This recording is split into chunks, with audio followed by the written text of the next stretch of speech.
సాగర్ నా మాట విను ఒకసారి. సాగర్ ఒకసారి నేను చెప్పేది విను. సాగర్ సాగర్ సాగర్ నేను చెప్పేది వినాల్సిందే. ఇదైతే నిజమే కదా? నువ్వు గంగని ఇప్పటి వరకు అర్థం చేసుకోలేదు. నిన్న అంతే, ఇవాళ అంతే. ఏమన్నావు నువ్వు? నేను పగ సాధిస్తున్నానా? బాబు గారి మీద, చిన్నమ్మ గారి మీద, అమ్మగారి మీద పగ సాధిస్తానా? నేను నిన్ను వాడుకున్నానన్నావు కదా. నీ మీద ఎన్నో ఆశలు పెట్టుకొని నేను ఇంతగా ప్రేమిస్తుంటే ప్రేమ ప్రేమ ప్రేమంటే ప్రేమంటే ఏంటో అసలు నీకు తెలుసా? ప్రేమ ఏ పిచ్చితనాన్ని, ఏ ఉన్మాదాన్ని ప్రేమ అంటారో ఆ ప్రేమ గురించి నీకు తెలుసా గంగా? తెలుసా నీకు? నీకు అసలు ప్రేమ అంటే ఏంటో తెలియదు గంగా. ప్రేమ అనేది లోకాన్ని లెక్క చేయదు, ఇంట్లో వారిని లెక్క చేయదు. ప్రేమ అనేది ఒక అగ్ని. అది ఒకసారి అంటుకుందంటే ఎవరు ఎంతగా ప్రయత్నించినా ఆ అగ్నిని ఆర్పలేరు. ప్రేమ కేవలం నేనే నిన్ను ప్రేమించాను గంగా, నువ్వు ప్రేమించలేదు. నేను నా కుటుంబాన్ని, నా ఇంటిని, అన్నిటిని వదిలేశాను. నా కెరియర్ని, నా సర్వస్వాన్ని వదులుకున్నానంటే కేవలం నిన్ను నా దాన్ని చేసుకుందామని. కానీ నువ్వు నన్ను ప్రేమ పేరుతో మోసం చేశావు. అందుకనే నువ్వు ముందు వెనక ఆలోచించకుండా నన్ను బిచ్చంగా ఇచ్చేస్తానన్నావు. సాగర్ సాగర్ సాగర్ బిచ్చగాడినా నేను నీకు బిచ్చగాడిని అయిపోయానా?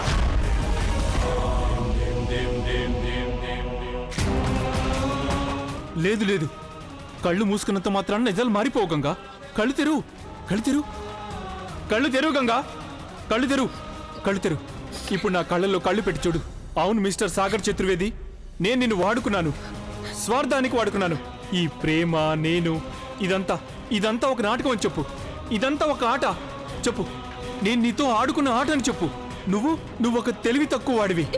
నా మాటలు నమ్మేసి నా నిజ రూపాన్ని చూడలేదని చెప్పు. చిన్నప్పటి నుంచి ఇప్పటి వరకు నువ్వు ఆడించినట్లుగా ఆడుతూ వచ్చాను నేను. ఇప్పుడు కూడా అలాగే ఆడిస్తున్నానని చెప్పు. సాగర్ చతుర్వేది, సాగర్ చతుర్వేది 1వ నెంబర్కి చెందిన మూర్ఖుడు, ఉత్త మూర్ఖుడు. నేను నీకు తిలకం దిద్ది ఎమోషనల్ డ్రామాలో ఇరుక్కుపోయాను నేను. ఇక చాలా ఆపు సాగర్.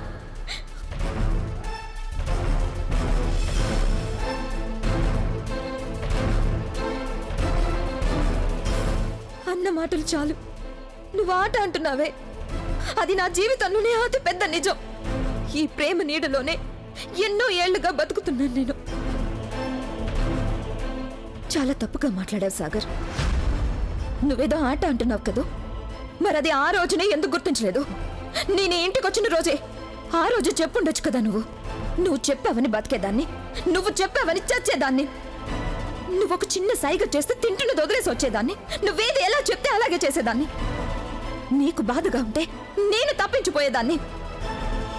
మన మధ్య గొడవ జరిగినప్పుడల్లా నేనే రాజీ పడేదాన్ని. నీ కన్నీళ్లు నా కళ్ళెంబటొస్తుండేవి. ఈ తిలకమంతా ఒక సాకు మాత్రమే. అసలు నిజమేంటంటే సాగర్, తెలియని తనంతో, అమాయకత్వంతో నేను నిన్ను చిన్నప్పటి నుంచి నాకే సొంతం అనుకున్నాను. గంగ జీవితంలో తన ప్రతి శ్వాసలోనూ నీ పేరే రాసింది. నిజానికి నా తల రాతే నాతో ఆడుకుంటుంది. అందుకే ఇవాళ నువ్వు నన్ను అన్ని మాటలు అంటున్నావు. ఎందుకు అనకూడదు? ఎందుకు అనకూడదు? నేను గంగా, నువ్వేగా నాకు ప్రేమించడం నేర్పించావు, దాంతోపాటే నవ్వడం కూడా నేర్పించావు. మరెందుకు ఇలా చేశావు? నా విషయంలో ఎందుకు ఇలా చేశావు?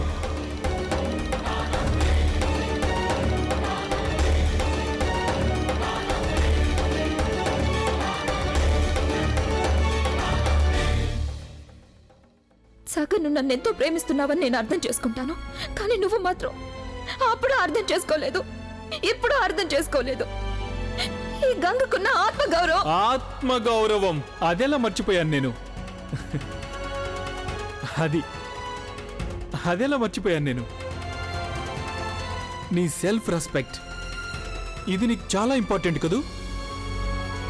గంగకున్న ఆత్మగౌరవం అది మొత్తం ఈ ఊళ్ళోనే ఎంతో ఫేమస్. బనారస్లో ప్రతి ఒక్కరూ గంగకున్న ఆత్మగౌరవం గురించే చెప్పుకుంటూ ఉంటారు. ఆ ఆత్మగౌరవం వల్లే ఎప్పుడు కూడా గంగ సుధా పిన్ని గారి చేత చెంపదెబ్బలు తింటుంది. ఆ ఆత్మగౌరవం వల్లే అమ్మగారు విధించే శిక్షని అనుభవిస్తుంది. ఆ ఆత్మగౌరవం వల్లే గంగ ఎప్పుడు ఎలాంటి తప్పు చేయనప్పుడు క్షమాపణ కూడా అడగనంటుంది. అలాగే ఈరోజు అంత గొప్ప ఆత్మాభిమానం గల ఈ అమ్మాయి తన ఆత్మ గౌరవం కోసం తన ప్రేమని బలి చేయాలనుకుంటుంది. ఆహా, you are great Ganga, simply great. నేను పూర్తిగా నిజమే అంటున్నాను గంగా, నిజమే చెప్పాను నేను. నీకు నీ ఆత్మగౌరవమే సర్వస్వం అని అన్నాను. ఇక నేను నీ దృష్టిలో నాకు ఎలాంటి విలువ లేనే లేదు, ఎలాంటి విలువ లేదు. ఈరోజు నీకున్న ఇష్టాన్ని, నీ చాయిస్ని మొత్తం అంతా కూడా స్పష్టంగా చెప్పేశావు. అలా చెప్పి నువ్వు మంచి పని చేశావు, చాలా మంచి పని చేశావు. ఇన్నాళ్ళు నా కళ్ళని కప్పిన పొరలు, ఆ పొరలు, నన్ను గుడ్డివాణి చేసిన ఆ పొరలు ఇప్పుడు అవన్నీ తొలగిపోయాయి. అందుకని నువ్వు నాకు ఇప్పుడు ఎంతో బాగా కనిపిస్తున్నావు. నువ్వు నన్ను సెల్ఫిష్ అంటావు కదా గంగా? నేను సెల్ఫిష్ని కాదు, అదేగా నువ్వు అనేదానివి. కాదు గంగా, నేను కాదు, నువ్వే సెల్ఫిష్వి, నువ్వే.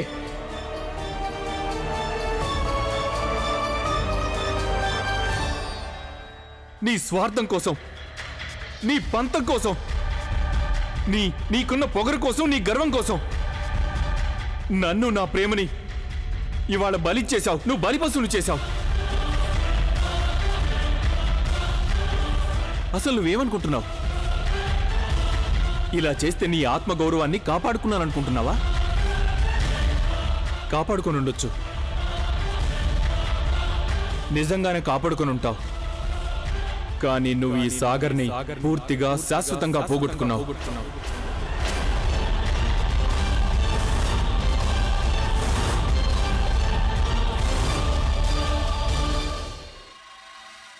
దూరంగా ఉండు. Don't touch me.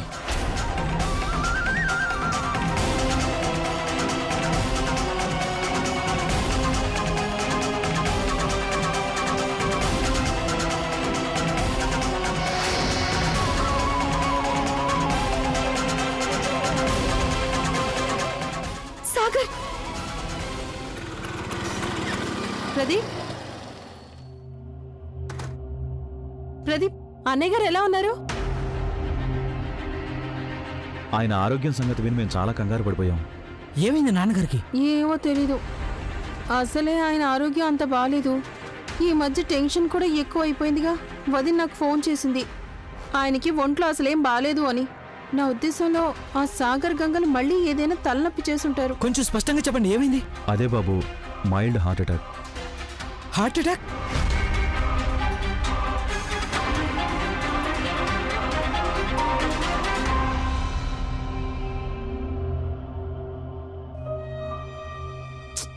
ఏమండి, తండ్రి అనారోగ్యం గురించి వినగానే ప్రదీప్ మొహం పూర్తిగా వాడిపోయింది. ఒకవేళ ఈ అనారోగ్యం కారణంగా పిల్లలు మళ్ళీ తండ్రికి దగ్గర అయిపోతారేమో. మనం పడ్డ శ్రమ అంతా వృధా అయిపోతుందేమో. తొందరగా పద. పదండి. డాక్టర్ గారు ఆహారం ఎక్కువగా పెట్టొద్దన్నారు. 2-3 చెంచాలంతే ఇవ్వమన్నారు. గోవిందయ్య గారికి చెప్పి పల్చగా జావ పెట్టించాను. కానీ నాకు భయంగా ఉంది, హార్ట్ అటాక్ ఒకసారి వస్తే. కొంచెం ధైర్యంగా ఉండు కోడలా. చూడు, ఆ శాలిగ్రాముడు దయతలుస్తాడు, ఎలాంటి అనర్థం జరగదు. అయితే ఒకటి మాత్రం నువ్వు బాగా గుర్తుంచుకో, జావిచ్చినా గాని, చూసిచ్చినా గాని, మందిచ్చినా వేళకి తప్పకుండా వేస్తూ ఉండాలి. మమ్మీ, మీరు నాకు చెప్పనే లేదు. నాన్నగారు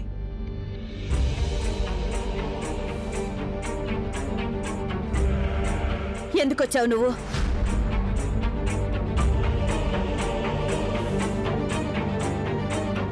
నాన్నగారి ఆరోగ్యం బాలేదుగా. ఎవరి నాన్నగారు? ఎవరి నాన్నగారి గురించి మాట్లాడుతున్నావు నువ్వు?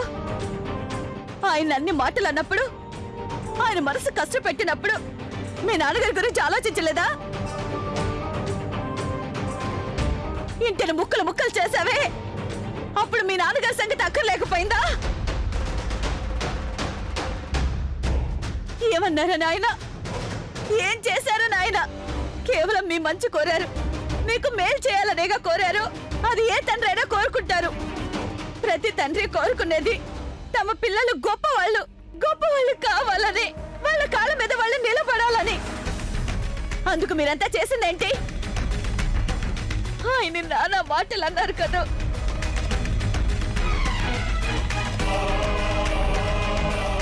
పెద్ద కొడుకు అయ్యుండి వకీల్ని వెంట పెట్టుకొచ్చి ఆయన గుండెల్ని చీల్ చేశావు. అప్పుడు ఆలోచించలేదా మీ నాన్నగారి గురించి? రానివ్వులే కోడలా.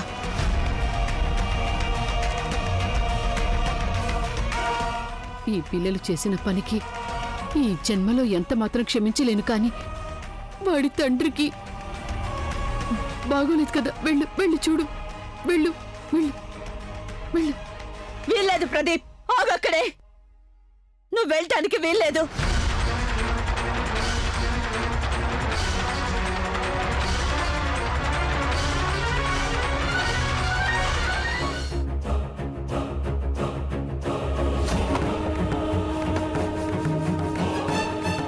వద్దత్తయ్య గారు, నా భర్తను అవమానిస్తే, నా పిల్లలు ఆ పని చేస్తే, అది కూడా నా ఇంట్లో, అది నేనెంత మాత్రం సహించలేను. ఆయనకి గనక ఏదైనా జరుగుంటే అప్పుడు నేను ఎలా బతకగలను? నాకేంటి దారి చెప్పండి. చెప్పేయండి వీడికి ఆయన్ని కలుసుకోవడానికి వీల్లేదని చెప్పండి. వెళ్ళిపో ఇక్కడి నుంచి. ఇక్కడ నీ వాళ్ళెవరూ లేరు. నీ తండ్రి నీ తల్లి ఇక్కడెవరూ లేరు. ఆ గీత నువ్వేగా గీయించా. వెళ్ళిపో ఇక్కడి నుంచి, ఇంకెప్పుడు రావద్దు. నీ వరకు మీ అమ్మ నాన్న చచ్చిపోయారు.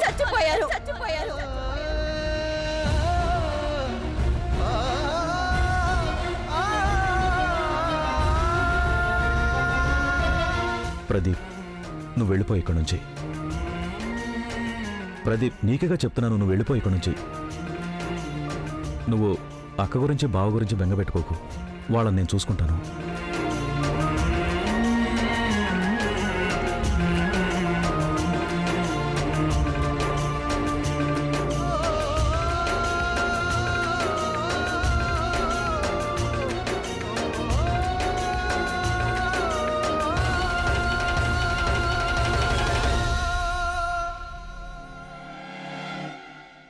వదినా వదినా, అసలు ఇదంతా ఎలా జరిగింది? నా ఉద్దేశంలో ఆ ముదరిష్టపు గంగే సాగర్ని మురిపించి ఈ గొడవ తీసుకొచ్చుంటుంది.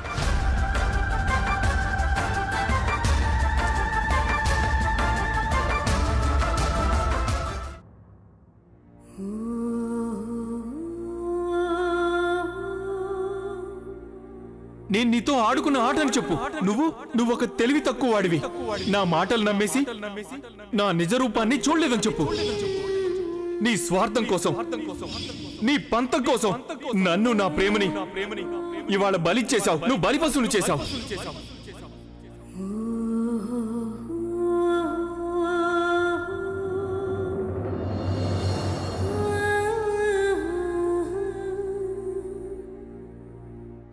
అసలు నువ్వేమనుకుంటున్నావు? ఇలా చేస్తే నీ ఆత్మగౌరవాన్ని కాపాడుకున్నాననుకుంటున్నావా?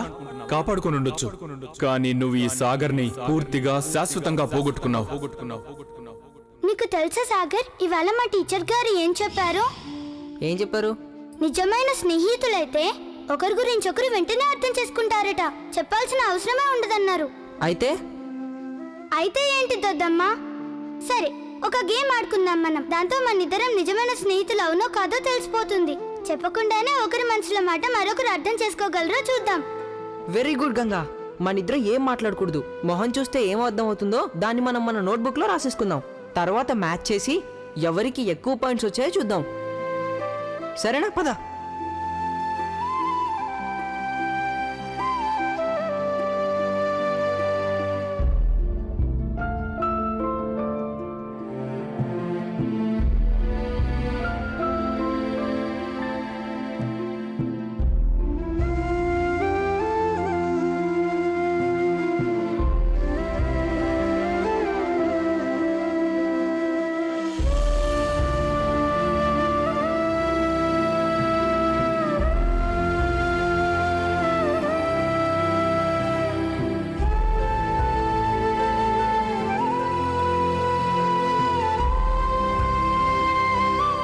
సరే, ఇక చూద్దాం ఎవరు సరిగ్గా రాశారో, నువ్వా నేనా?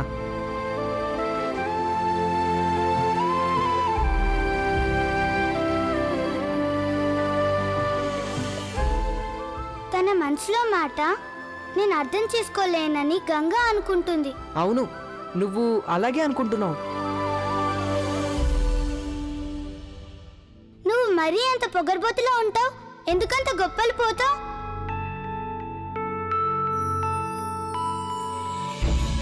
నువ్వేమో నేను పొగర్బోతుని అనుకుంటున్నావు. నీకంత పొగరు లేదంటావా?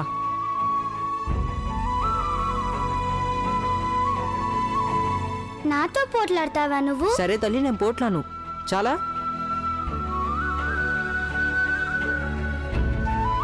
నువ్వు నవ్విన ప్రతిసారి ఇంకా ఎక్కువ బాగా కనిపిస్తావు.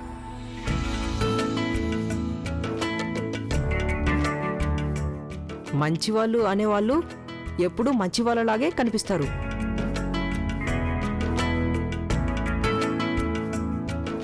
నేను నీ సంతోషం కోసం ఏమైనా చేస్తాను గంగా. నిన్ను నేనెప్పుడు ఏడవనివ్వను. నువ్వేడుస్తే నాకు కూడా ఏడ్పొచ్చేస్తుంది. నాకు తెలుసు, నువ్వు నేను ఏడుస్తున్నప్పుడు చూస్తే చాలా బాధపడతావు, చాలా ఏడుస్తున్నట్టుగా కనిపిస్తావు. ఎందుకంటే నువ్వు నా బెస్ట్ ఫ్రెండ్వి కదా.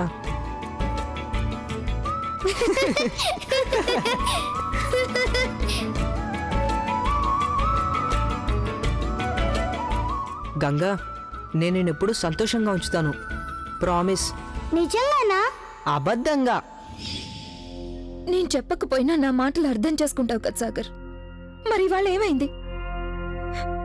విని కూడా విననట్టే ఉన్నావు. నా మాట అర్థం చేసుకొని కూడా తెలియనట్టుగానే ఉండిపోయావు.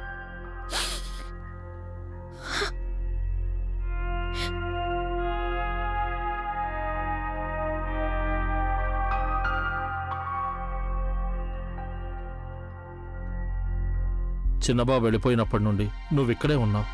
నువ్వేం తిననే లేదు, ఒక్క చుక్క మంచినీళ్ళు కూడా తాగలేదు. ఇందా తిను.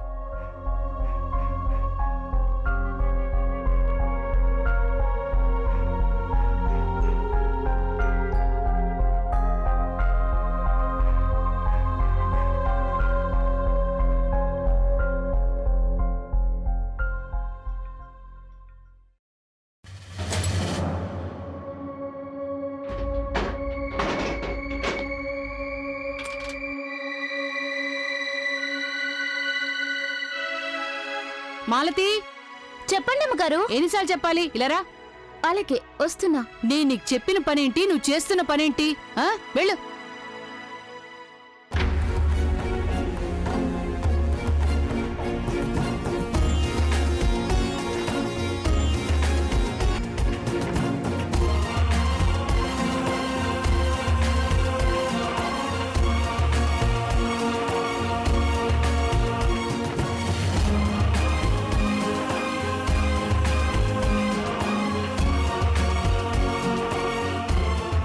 డాక్టర్ గారు,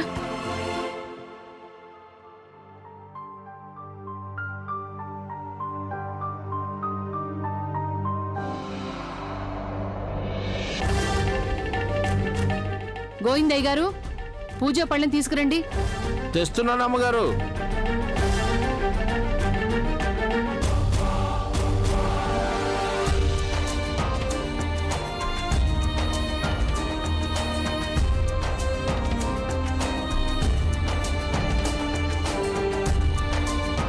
తత్సవితుర్వరేణ్యం భర్గో దేవస్య ధీమహి ధియో యో న ప్రచోదయాత్.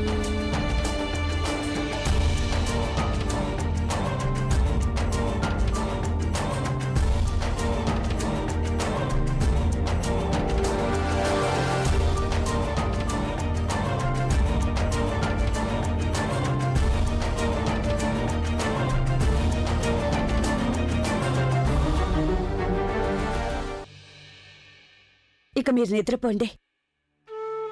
మీకు విశ్రాంతి చాలా అవసరం. సాగర్ ఎక్కడున్నాడు? సాగర్ ఇక్కడెక్కడ ఉండుంటాడు. మీరెందుకు టెన్షన్ పడుతున్నారు? మీరు విశ్రాంతి తీసుకోండి. నేను మీకు భోజనం ఏర్పాట్లు చేస్తాను.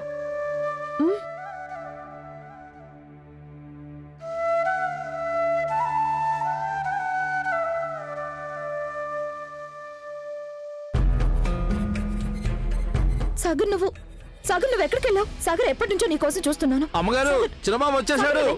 అమ్మగారు, అమ్మగారు తొందరగా రండి, చిన్నబాబు వచ్చేసాడు. చిన్నబాబు వచ్చేసాడు. ఏంటి, వచ్చాడా? చిన్నబాబు వచ్చేసాడు.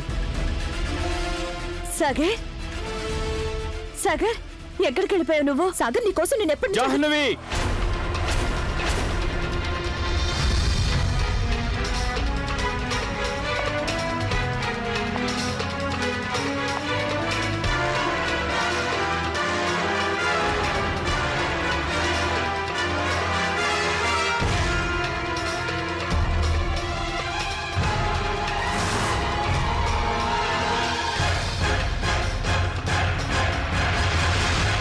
జాహ్నవి నువ్వెప్పుడొచ్చా? సాగర్ జాహ్నవి వస్తున్నట్టు నాకు చెప్పనే లేదు. రండి సార్, రండి రండి. సాగర్ సాగర్ ఎవరైనా ఇక్కడికి ఎందుకు వచ్చారు? చూడన్నా, నాకు ఈ ఇంట్లో ఇంకో గొడవ జరగడం ఇష్టం లేదు. మమ్మీ రిజిస్టర్ గారినా? నేను జాహ్నవి పెళ్లి చేసుకోబోతున్నాం.